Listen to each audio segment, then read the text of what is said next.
želju. Vitamin sam ljepote uvijek u štosu. Dobar za nokte, kožu i kosu. Da se predstavim, vitamin B. Sa mnom je lakše učenje sve. Jedite meso, tijesto i kruh. Za bistri mozak, za bolji sluh. U zdravom tijelu, zdrav duh. Dosta je svima reklame te. To sam ja, slavni vitamin C. Gripe i prehlade bježe od mene. Jačam otpornost, krijepim vaše vene. Ima me limun, jabuka i kruška. Tko voće jede, zdravi kao puška. Za mlade i stare, za ljude sve. Poznat i važan vitamin D. Stižem se krijem u sunčanim zrakama, ponos sam vašim mamama i bakama, koje su riblje ulje pile, kako bi gitke i snažne bile.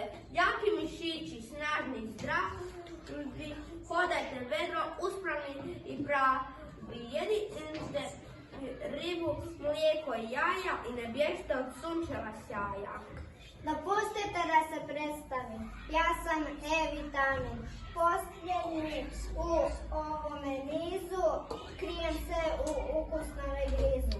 Za dulji život, za bolji san, jedite kašice baš svaki dan.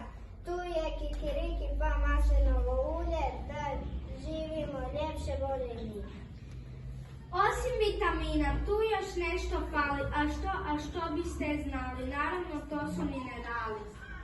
Zove se kalcij, vitamin se važi. Ako želiš biti snažan, živahan, a opet nježan, ja sam neizbježan. U siru, vrhnju i mlijeku me ima, dičim se zdravlju i bijelim zubima. Kupine, špinac, zelena salata, omiljena su hrana ovog svata. Željezo ja sam, mineral važan, zato je kopaj tako snažan. Tko zdravlju i ljepoti teži, neka mu prijaju sokovi svježi i neka od svježih zraka ne bježi. Nije šala ni od minerala. Svima treba svakoga dana ukusna i raznolika hrana.